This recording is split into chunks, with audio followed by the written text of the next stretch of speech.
트럼프 대통령이 전격 G7에 한국을 부르고 싶다고 대통령 전용기 에어포스 원상에 기자회견에서 의견을 피력했습니다. 최근 한국의 국가 위상이 급격하게 떠오르면서 기존의 G20에서 이제 친미 핵심 라인인 선진국 동맹체인 G7에도 들어갈 정도의 이야기가 된 자체는 우선 대한민국의 위상이 예전과 다름을 보여주고 있습니다. 그런데 이번 G7 회의는 그 어느 때보다 새로운 국면으로 가고 있는데 어떠한 의미가 있는지 두 가지를 살펴보겠습니다. 첫 번째, 한국, 이젠 G7급으로 올라갔다는 의미. 우선 트럼프 대통령이 G7에 한국을 불렀다는 것에 관해서 일회성 초청이 되겠느냐 아니면 이제 G11 체제로 가겠느냐 이런 점이 중요시됩니다. 한국 외에 호주, 러시아, 인도가 포함된 G11국으로 가는 가능성도 상당히 높기 때문입니다. 트럼프 대통령은 G7 형식은 매우 구식의 국가 그룹이라면서 비G7인 한국과 호주, 러시아, 인도도 초청하고 싶다고 말했습니다. 물론 G7 국가들은 매년 돌아가면서 정상회의를 주최하는데 관행상 의장국이 비회원국을 초청국 자격으로 초청할 수 있습니다. 그런데 이것이 단순히 미국이 의장국이라 초대한 것이 아니라 한국 등 4개국을 포함한 새로운 선진국 클럽 G11을 만들겠다는 트럼프 대통령의 의중일 수도 있다는 점에 주목하고 있습니다. 구시대적이라는 말을 했기 때문에 더욱더 앞으로 G7 체제를 아예 G11으로 갈 수도 있게 된다는 말입니다. 현재 주요 20개국 G20에 포함된 한국이 더 선별적인 G11에 참여할 경우 그만큼 국제 현안에 더 주도적으로 목소리를 낼 수 있게 됩니다. 트럼프 대통령도 기존 G7과 사이가 썩 좋지는 못하기 때문에 새 판짜기에 들어간 게 아닌가 하는 의견도 제기됩니다. 이번에는 당장 메르켈 총리가 G7 퇴짜를 놓았으며 유럽 주요국과 무역 안보 등에서 이딴 파열음으로 관계가 소원해진 가운데 상대적으로 미국과 좀 더 끈끈한 관계라고 볼 수 있는 한국과 호주가 낫다고 생각했을 수 있습니다. 또한 이번 글로벌 팬데믹 사태에서 사실상 한국은 전 세계에서 유일하게 봉쇄하지 않으면서 피해를 최소화한 국가로서 기존 G7 회원국을 압도하는 선진국의 모습을 보였습니다. 또한 경제적인 선방도 G20에서 최상급이었고 주식시장도 미국과 함께 한국만이 유일하게 빠른 속도로 회복했습니다. 따라서 G7은 아니지만 사실상 여러가지 면에서 G7에 못 들어갈 수 없을 정도의 위상이 되었다는 말입니다. 무역 규모를 비롯해 국가 종합 점수를 따져봤을 때도 그렇고 G7이 친미 네트워크라는 점을 본다면 미국과 67년간의 혈맹을 맺고 있는 한국이기 때문에 G7 성격에 부합하지 못할 수는 없다는 해석입니다. 이미 IMF는 한국을 선진국 10개 그룹에 포함도 시켰고 미 주가지수 S&P는 선진국에 한국 시장을 배치했습니다. 그럼에도 불구하고 몇 가지 G7 추가 가입에 부정적 사항도 있습니다. 그동안 미국이 G7 확대 의사를 공개적으로 밝히거나 한국 정부의 회원국 가입을 타진한 적은 없는 것으로 알려졌습니다. 또한 가장 큰 걸림돌은 G7에서 G11으로 바뀔 때 기존 회원국의 동의가 있어야 할 것인데 현재 강제징용 배상 판결과 수출 규제 등을 두고 한일 관계가 극도로 악화한 상황에서 일본의 동의를 기대하기 어려울 수 있다는 시각이 지배적입니다. 만장일치로 그러한 동의가 이루어져야 하는데 일본은 반대표가 유력합니다. 요미우리 신문은 일본이 베트남, 태국, 호주, 뉴질랜드 4개국만 입국 허용 대상으로 고려 중이라고 오늘자 보도했습니다. 여전히 일본이 한국에 대한 거부 기류가 있음을 의미합니다. 그런데 트럼프 대통령의 또 하나의 노림수도 거론됩니다. 두 번째, 중국 견제용 임시 소집이라는 의견. 이번에 트럼프 대통령이 거론한 한국, 호주, 러시아, 인도 중 중국과 밀접한 관계가 없는 나라는 하나도 없습니다. 따라서 이번 주요국들을 소집하는 이유 중에 하나는 미국 중심의 네트워크를 제대로 구성해서 미중 간의 대립구도를 이제 G11과 중국이 맞서게 하는 형태도 고려한다는 점입니다. 눈에 띄는 것은 러시아조차 포함됐다는 것이죠. 미국은 러시아와 계속해서 갈등을 빚고 대치하고 있지만 중국 견제를 위해서 러시아와 우선 전략적 관계로 가는 게 아니냐는 해석을 놨습니다. 시진핑 국가주석도 미국과 홍콩 보안법 등의 대치 상황이 오자 곧바로 러시아와 협력을 타진하며 우군 다지기에 나섰습니다. 이에 미국은 중국의 가장 큰 힘이 될 러시아를 이번 G11에 포함시켜 중국을 고립시킨다는 것입니다. 중국이 러시아에 많은 경제적 영향력을 주고 있지만 미국이 제대로 러시아 제재를 풀어준다면 미국에 돌아설 수도 있습니다. 이런 맥락으로 보자면 이번에 미국은 한국에 적극적으로 중국을 배척하는 네트워크에 포함되자는 요구를 할 수 있습니다. 결국 이번 G11이 궁극적으로 구시대적 G7을 버리고 새로운 시대의 협력체를 만들자는 이야기가 아니라 만약 중국 견제용 임시 소집이라면 한국 입장에서는 중국의 경제 보복을 대비해야 하는 부담에 빠지게 됩니다. 실제 이번 G11 국가 중에 호주는 중국이 경제 보복에 들어가 주요 사업체들이 어려움을 호소하고 있는 상황입니다. 다만 트럼프 대통령이 중국 견제 수단으로 G11을 이용하려고 본격적으로 마음을 먹으면 임시 소집이 아닌 장기전으로서 미국이 구상하는 미 중심 경제 네트워크인 EPN과 더불어 G11을 동시에 출발시킬 수도 있습니다. 이럴 경우에는 한국은 G11에 정식 포함됨으로 해서 국가적인 위상을 비롯해서 영향력을 확대할 수 있으나 중국에 관해서는 본격적으로 대립하는 색채를 띄어야 하기 때문에 상당한 부담을 짊어져야 할 수 있을 것입니다. 이와 같이 한국은 국제사회에서 연신 주목을 받으면서 이제 G7에 추가되는 시점에 와 있는 상황입니다. 그간 한국의 위상을 본다면 충분히 G7에 들어가고도 남으나 역시 일본의 견제로 쉽지 않을 것으로 판단되며 중국을 견제하는 편에 서야 한다는 부담감도 작용해 앞으로 어떻게 상황이 전개될지 귀추가 주목됩니다.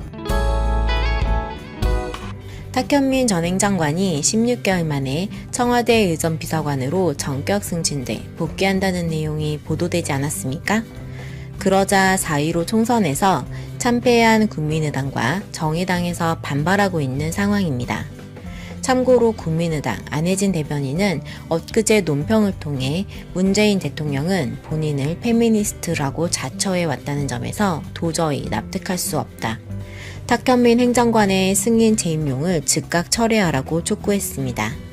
그리고 정의당에서는 여성본부 배복주 본부장의 논평을 통해 탁현민 행정관의 복귀에 대해 유감이라고 표현하며 탁현민 전 선임 행정관이 다시 돌아왔다.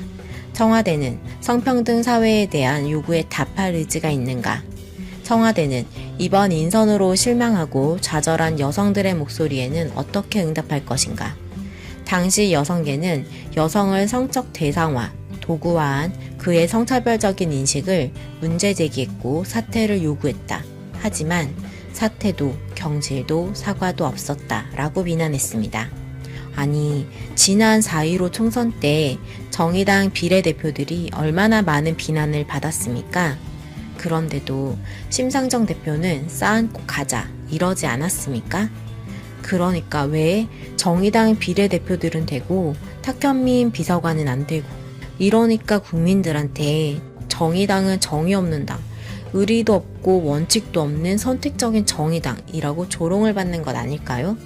더구나 이번에도 윤미향 의원과 정 의원을 향해서도 공격을 해대고 있는데, 작년에도 조국 법무부 장관 이슈 때 정의당이 얼마나 대단했습니까? 정말 노회찬 의원이라도 살아계셨다면 과연 정의당이 팩트체크도 안 해보고 조국 전 장관과 그 가족들을 비난할 수 있었을까? 이런 생각하신 분들이 많으셨을 만큼 정의당은 지금 가장 큰 문제가 뭐냐면 국민들 마음을 몰라도 너무 모른다. 아니, 국민들 마음을 알려고 하질 않는다. 이런 문제 아닐까요? 아니, 정말 정의당이 내세우는 당명의 정의가 진짜 정의로운 정의가 맞다면 최소한 조국 장관의 딸 조민양에 대해 점수라도 좀 알아보고 비난이라도 했어야 옳은 거 아닌가요? 참고로 정경심 교수 딸 조민양 점수는 AP 5과목 중에서 4과목 만점. 이런 점수는 고려대가 아니라 서울대도 들어갈 수 있는 성적이고 탭스 점수는 904점. 말 그대로 상위 1.2%에 속하는 학생이라는 겁니다. 그리고 토익 점수는 990점 만점이라니까. 우리나라에서 연간 약 200만 명이 토익 시험을 보는데 그중 0.1%인 2,000명 정도만 받을 수 있는 990점 만점은 정말 대단한 점수거든요. 그러니까 이런 거 하나라도 좀 정의당에서 알아봤다면 지금처럼 국민들한테 외면받지는 않았을 거 아닙니까? 그리고 요즘에 재판이 열리면 검찰이 다 깨지고 있는 상황이잖아요. 그러면 정말 정의를 꿈꾸는 정의당이라면 미안했다. 우리가 너무 관심이 없었다. 앞으로 남은 재판 끝까지 공정하게 이루어져야 한다. 이런 말 한마디라도 꺼내줘야 되는 것 아닐까요? 어쨌든 탁현민 행정관도 사과하지 않았습니까? 자신의 페이스북에 남자 마음 설명서의 글로 불편함을 느끼고 상처를 받으신 모든 분들께 죄송한 마음을 표한다. 10년 전 당시 저의 부적절한 사고와 언행에 대해 깊이 반성한다. 현재 저의 가치관은 달라졌지만 당시의 그릇된 사고와 언행에 대해 깊이 반성하며 사과드린다. 이렇게 사과하지 않았습니까? 그리고 그 문제가 있다고 공격받았던 남자 마음 설명서라는 책은 탁현민 행정관이 겪은 실질적 경험이 아니라 당시 출판사의 기획에 의해 허구적으로 출판된 책이라고 해명되기도 했었습니다. 그런데도 정의당에서는 자기들 비례대표들은 거듭 사과했으니까 안아주자더니 탁현민 전 행정관한테는 사과를 한 지 몇 년이 됐는데도 아직까지 비난을 퍼붓고 있으니 이건 뭔가 형평성이 안 맞는 선택적 분노가 아닌가 이런 생각이 드네요. 그리고 또 조국 전 장관과 그 자녀들을 비판하며 상실감을 느꼈다는 젊은이들이나 정의당에서는 나경원이나 장제원 자식을 향해선 뭐라고 한마디라도 했었던가요? 그러니까 상식적으로 봤을 때 이런 선택적 분노, 선택적 정의는 진보 정당을 표방하는 정의당에서 얻을 수 있는 이익이 대체 뭐가 있을까? 그냥 국민들이 보기에는 고집이나 아집으로 보여질 뿐인데 더구나 지난 조국 이슈 때 같이 촛불이라도 들고서 검찰개혁, 공수처 설치를 외쳤더라면 정의당이 지금 20석은 되지 않았겠습니까? 참고로 노회찬 의원이 돌아가신 후 정의당을 지지하는 국민들이 16%나 됐을 만큼 많은 민주시민들이 응원해줬는데 그런데 그 지지율 지금 다 어디로 가버렸습니까? 그러니까 정의당은 탁현민 행정관을 공격하며 일부 지지 세력들을 끌어모을 생각보다는 차라리 남녀 간의 갈등, 그리고 세대 간 갈등이나 정치 이념적 갈등 같은 이런 사회적인 문제들을 해결하기 위해 건강한 사회를 만들어내기 위해 정말 노회찬 의원의 정신을 지켜내려고 한다면 먼저 그런 사회적 문제들을 해결하기 위해 좀 국민들의 마음에 관심을 가져야 하는 거 아닌가?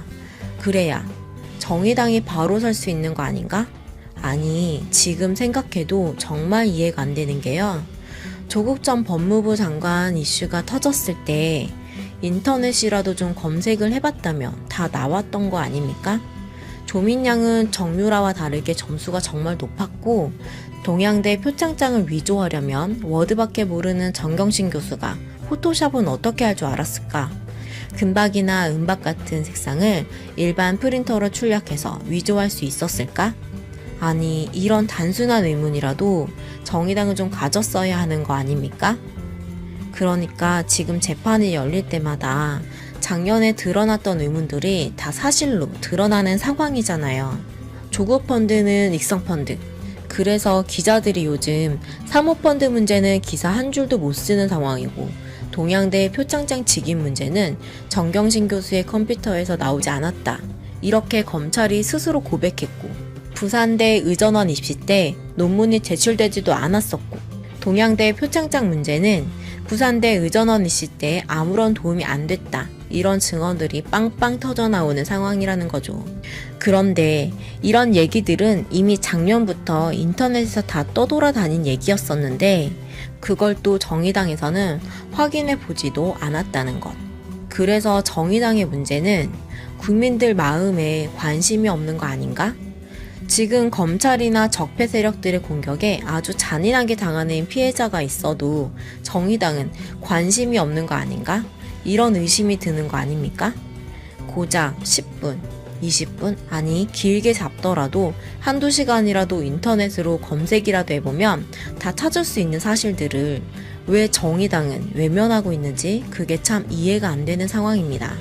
그러니까 이런 정의당에서 이번 4.15 총선에서 승리해 국회의원들 수십 명이 나왔다고 하면 과연 뭐가 달라질까? 정말 아찔하다. 과연 정의당에서 국민들을 위해 일할 수 있는 마음의 자세라도 있을까? 이런 생각이 드네요.